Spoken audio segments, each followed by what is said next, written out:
I'm going to talk about wokeism and present my case for the idea that woke, as some have predicted, AA in particular, is slowly being put away. Now, I'm not trying to make a case here that it's going to vanish overnight, nor am I going to make an argument that things like local councils, and especially the educational establishment, aren't still going to be infested with these people. My argument is that we have reached peak woke a couple of years ago now, especially following George Floyd. And since then, I mean, we saw the result of that in that Bloomberg article, in particular with DEI practices, where corporate America decided to basically only hire non-white people as a result of the George Floyd riots. So we've reached the peak, and now it's beginning to die down, especially with Donald Trump coming into administration in America, and particularly, I would say, also following the, I think what spurred this along a little bit more as well was October 7th, and a lot of the tech guys like Mark Zuckerberg realizing that by supporting woke, whether they intended to or not to begin with, they have aligned themselves with people who don't just see it as a regional conflict thousands of miles away, but see somebody like Mark Zuckerberg as their ancient enemy and hate him for it. Question. So would you, when you say we there, are you conceiving this as the imperial capital of the great American empire has realized this, but it's going to take time to cascade across its various vassal states like the UK? We're still going, in the UK in particular, we're still going to get headlines like this from The Sun, partially because The Sun like to promote this kind of thing because it's news site articles for them, but also because for some reason, like this one, woke council bans staff from asking people for their Christian name over risk of offending snowflakes. If you actually read the contents of the article, it's not that cut and dry. They're just asking people for their first names, and it doesn't seem to have been any kind of ban. So the Sun doing their usual excellent journalism there. But still, I will admit, Britain in particular seems remarkably glued to woke ideology. Probably because I would imagine that, given that it's kind of a divisive, dividing, intentionally ideology that's meant to divide shall we say, native populations whilst uniting foreign populations. It acts as kind of a unifying glue for hostile foreign populations coming into the country because it gives them a target that they can all aim against, basically whitey, is how I would describe it there. You can then play in... And also you'd have lots of insane true believers, white or otherwise, who have been staffed in a lot of these institutions, and it will take time to either sideline or replace these people. And with Labour in charge as well, I think it was Morgoth said that we might end up being woke North Korea. Yeah, well, you can play divide and conquer client politics, but even that isn't looking so great for the Labour Party right now, because they always have to go and have a struggle session down at the mosque to stop various Islamic communities voting for independent Islamic candidates. So yeah. But obviously in the UK, it's a different situation to the US right now. And the US is where a lot of this will be focused on, although there are already counter-arguments to this. I know you've contributed to The Critic. The Critic, for instance, put out an article the other day by David Scullion saying that woke isn't nearly over. And he's pointing out something that I actually agree with here, which is not necessarily that the driving force behind all of these initiatives is going to be put away straight away. A lot of this is going to end up either being temporary until they can get another Democrat in, or is a form of rebranding. Like, for instance, I've covered the bridge initiatives in corporate America as well, which seems to be, instead of having specific policies or specific branches of corporations dedicated to DEI, basically just have it written into the goals of the corporation in the first place, that it's always something that they're going for, greater diversity. Like the Charities Act or the Equalities Act in Britain, so that you you set the law, or you set internal company guidance, which then sets the incentives for them to comply, whether or not there are true believers in the institution. They just you make it so that if they're risk averse, they err on the side of diversity in order to do it. You make it so that there are corporate costs to not hiring these people who will end up occupying the recruitment centers, and if they're true believers, they are only going to hire other true believers, so that's how you get infested. And he even points out in here, mainly regarding the education sector in the US, he says totally overrun. The University of Michigan alone spends more than $30 million on 241 DEI staffers, and then he also points to the UK as well as an example of how it's not going away. So I do think there is a counter-argument, and I think most of the points of the counter-argument are valid, But for me, again, the point is not that it's going to overnight vanish. It's that we have gotten past the peak of this, and slowly, I think the aims for diversity as a goal will not go away, but particularly the woke scolding within parts of our culture are slowly starting to die down in regards to some parts of cancel culture are nowhere near as effective as they used to be, which is something even the Telegraph has noticed. So in favour of the argument that I'm presenting here, obviously one of the big ones, you have things like corporations like BlackRock quitting their net zero initiative. They left the Net Zero Asset Managers Initiative, which was a UN-backed group of institutional investors who say that they want to save the world from climate Armageddon. They joined that a few years back. Now they're leaving it.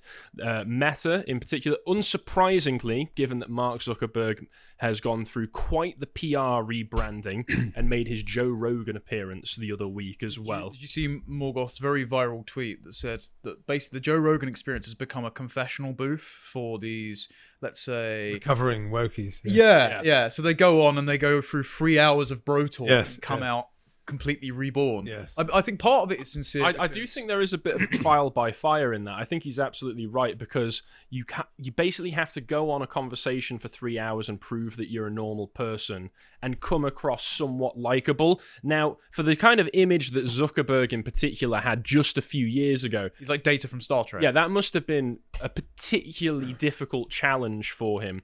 I've not actually watched it, but I have seen the one small clip that people have been posting where Joe Rogan's kind of throwing a little dig at him, where he's like, you were one of the most censorious people in the world only a few years ago, and now I'm supposed to believe you've just flipped and you're one of the good guys now.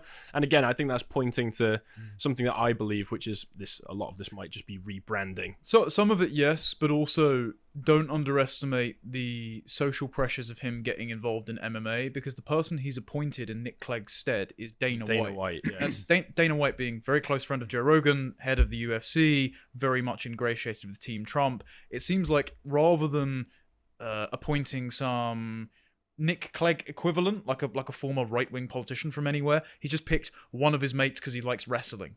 So it might actually be a personal conversion here. But it's also tactically useful with the new administration, probably. I mean, Hogan recently got booed out of the building at the first Netflix Raw, so perhaps he should start getting Hogan onto some of the board meetings as well, so he can flex on anybody. But yeah, they've announced, Meta has, that they are dismantling their diversity, equity, and inclusion programs across the company, and he's also points out here, Zuckerberg, of course, donated $1 million to Trump's inauguration fund and hired a Republican as his public affairs chief. Isn't he attending as well? I heard that Musk, I'd be shocked Bezos if he didn't. Zuckerberg are attending. I know Keir Starmer hasn't been invited, which is... No. Interesting, that. That is interesting. I also heard that Netanyahu hadn't been invited as well, which was interesting, because Trump's very... Have to beef up the security as well. It's quite a big deal to look after him. So it's always interesting with the inaugurations who gets invited and who doesn't, because it really shows who's being snubbed and who's being favoured. So if Zuckerberg's going to show up, that does show I mean, there's obviously a realignment with the Silicon Valley tech bros with Trump, but I would also argue that it's going to go both ways. That's not going to be a one-sided thing where the tech bros just give everything Trump wants. They're going to have their own things that they want out of it. Well, they're also going to have some internal pressures, and this was the conversation that Musk and Vivek were having on Twitter over Christmas when the rest of us were tucking into Turkey about H1B. They're going to have the diversity. Do you reckon he got drunk? Do you reckon he got drunk on Christmas and that's why? The time of the tweet maybe tell you that. I don't know if Musk drinks, does he? I don't think so. Well, some say that he microdoses ketamine as a medication or something. So I hesitate to speculate. Yeah, we shouldn't. No, I've been told as much. But anyway, we'll move on from that. So one, do you buy the sort of peak woke thing? I don't. Right. I think I don't think it'll ever reach a fever pitch like it did after Floyd. Yes, I agree. I think that was a particular thing to do with lockdown and everything else. The mania of Black Lives Matter was incredible. The way it washed over the whole West, particularly the Protestant West, Anglosphere, astonishing. And I agree with you that is an event. Unfortunately for them, the lack of correspondence with reality didn't stop that. there isn't a racial disparity in police shootings. Fry's report proved that was the case. A lot of the nostrums and ideas were completely false, but it didn't stop it washing over. I mean, it doesn't have to be false to be effective. And I agree that was a particular moment. And I also agree that there have been some domain wins, say on some trans ideology has been knocked back because it's harmful and dangerous for children and so on. So those are victories. But I think Eric Kaufman's probably right. I think we're a long way from, you can't tell. This is a belief system which is deeply embedded in the academy and the media. Well, you can't shift the culture as violently as we have over the past few decades and expect it to shift overnight. Well, both Silicon Valley and the Democrat Party are entirely captured by true believers, and this is what Musk and Vivek are going to face as pressures. There are going to be, as we spoke about in the last segment, very nepotistic, clannish hiring practices among a lot of the Indian personnel, as we have seen with the fact that as soon as they've had a large influx of Indian migration, lots of the Silicon Valley tech owners are now Indian and will only hire Indians. So they will still want DEI practices in place because they can use that to But that's argue a separate. that's going up. That's a very. So that's in the United States in a particular market, in a particular place. I think one of the issues with DEI policy, more generally, is that it's not effective and it's literally divisive. It doesn't work. It alienates people, polarizes people, and it costs money.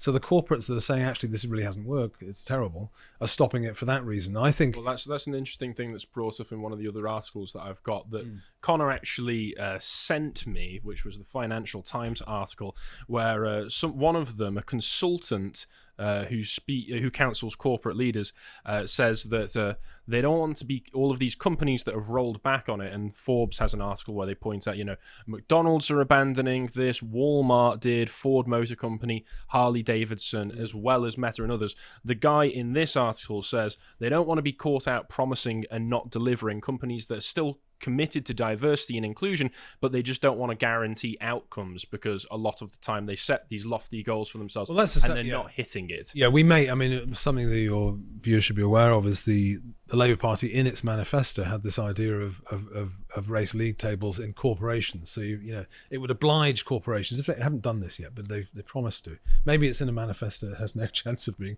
enacted, but they did promise it, and I think it's utterly insane. So that if they do enact that policy, larger corporations will have to make a league table of different ethnic backgrounds, and I can't think of anything more divisive. Literally. They have weighted scores? So British Indians are here, and everyone's here, and isn't that basically what Harvard was doing, which is what got it struck down by the Supreme Court? Well, Harvard, no, that was bias in selection.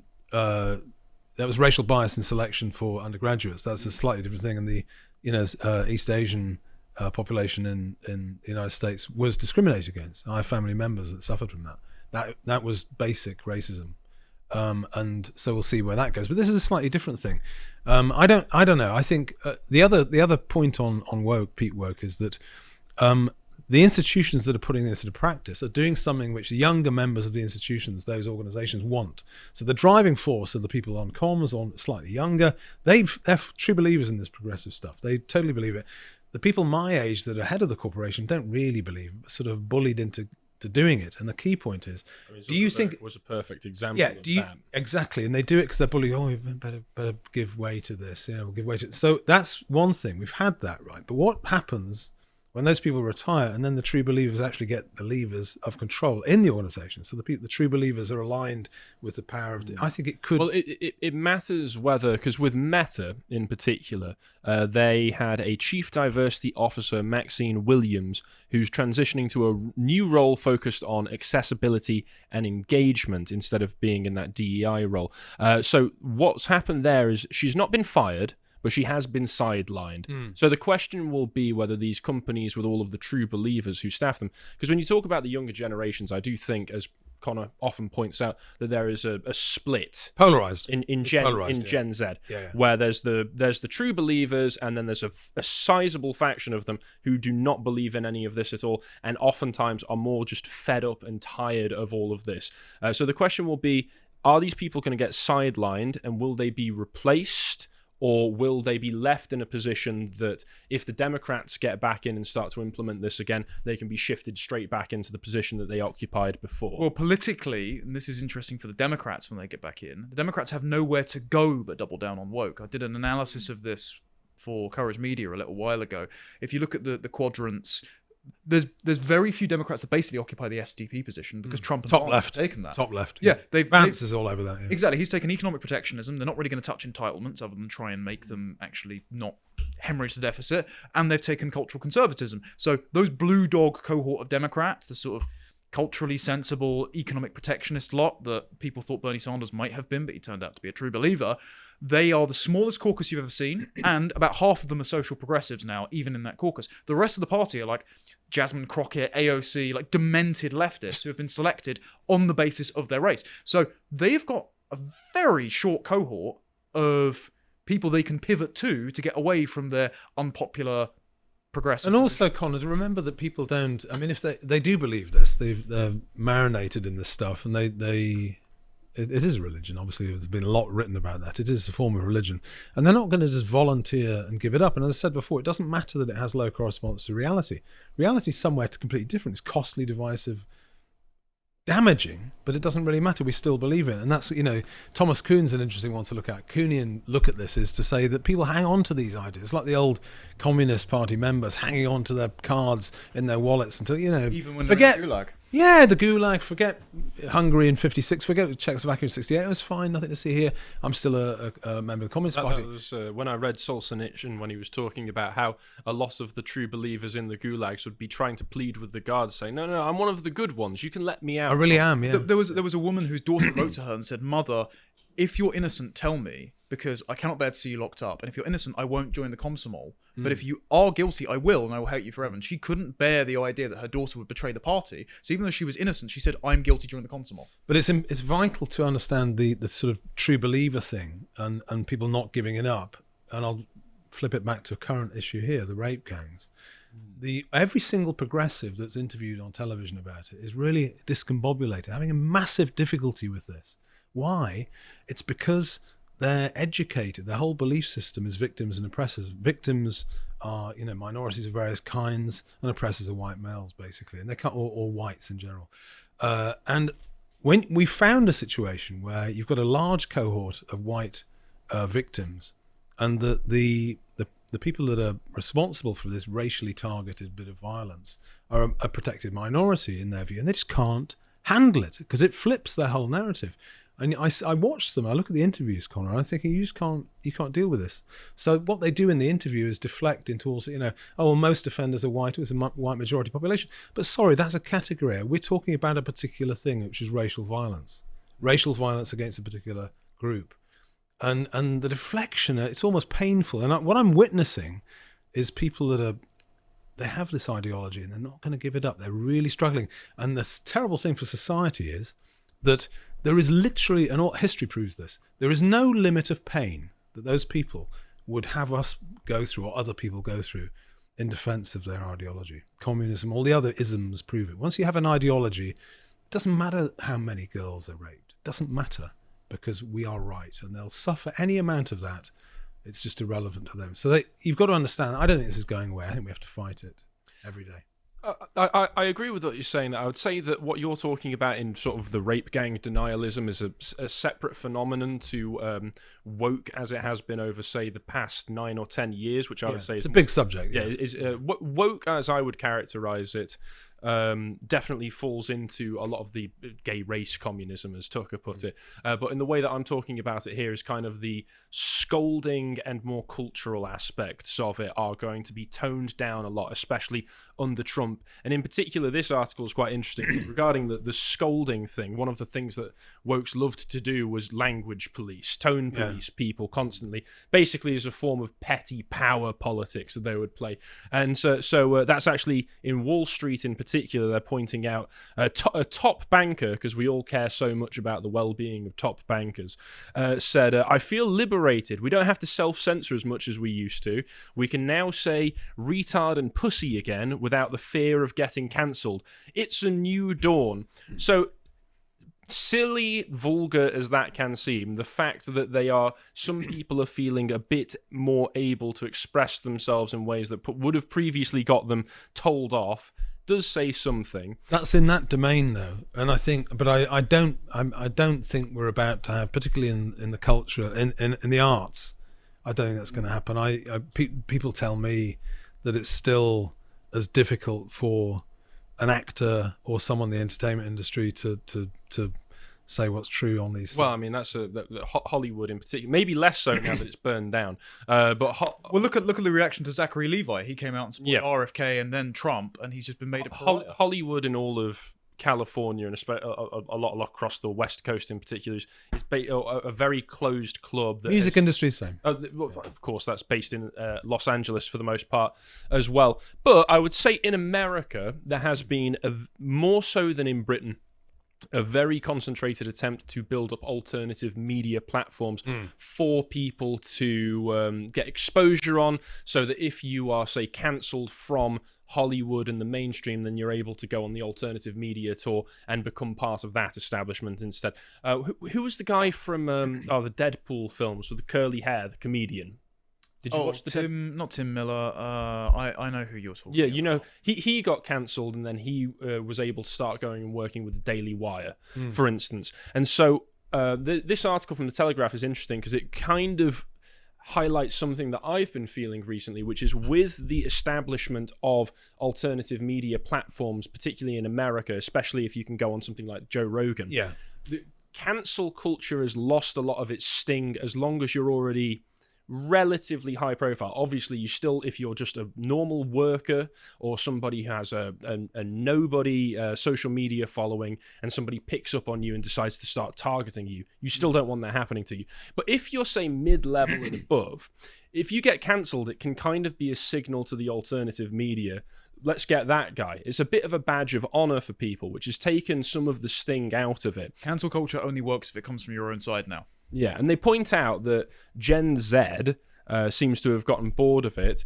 Nothing makes art more anodyne and enervating than an endless list of don'ts and approved by sociology students tick list. And this is something I've noticed as well.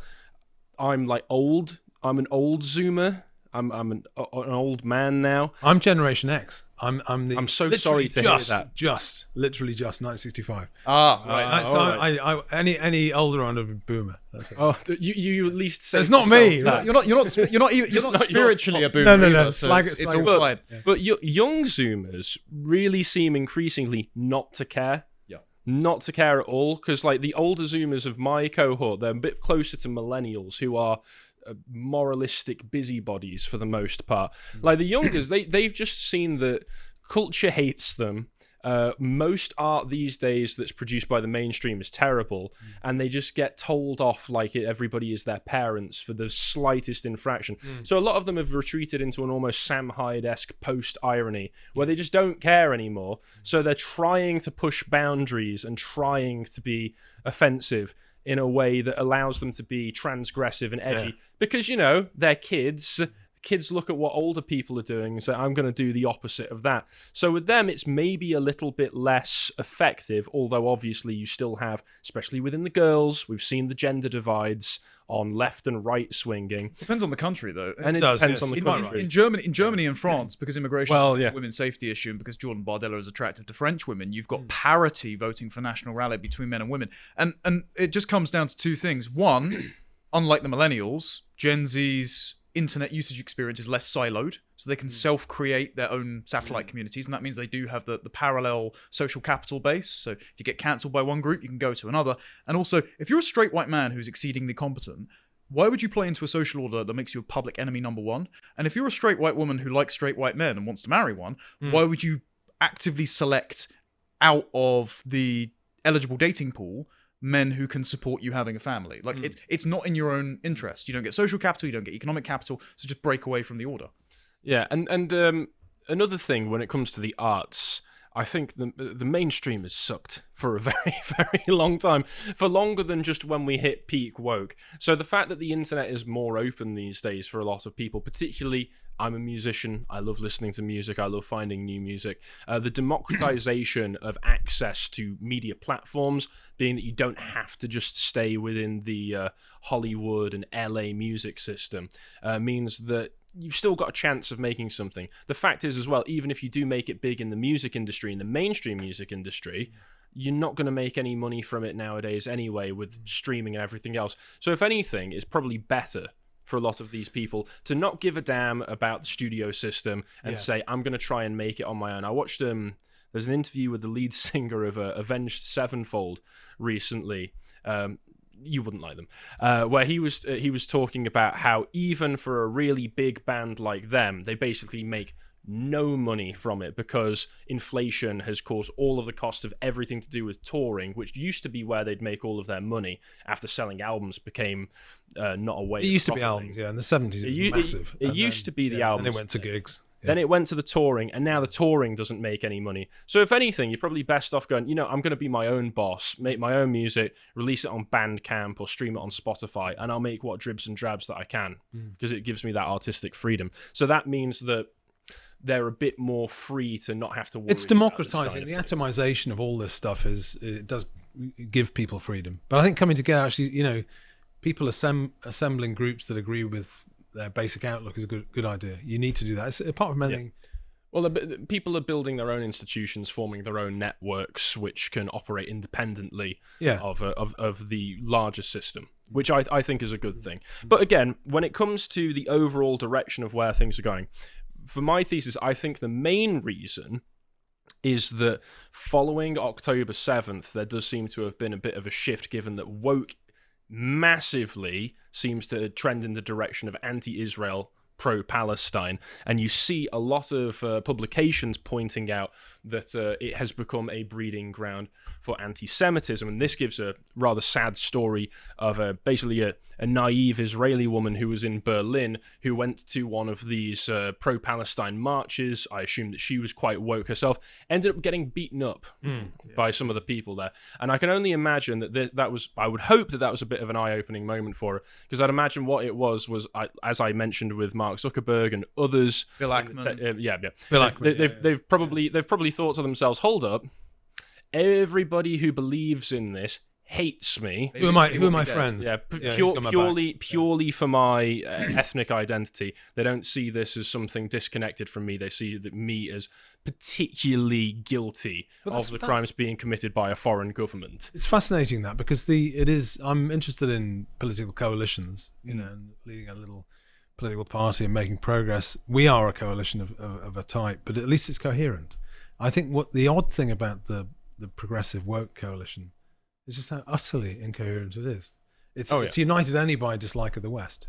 Both sides, the progressives, the white progressives that drive it in the universities and media, denigrate the West constantly, a little bit rebellious that way, and a lot of their anti-Western friends are as well. But there's no coherence between those two groups.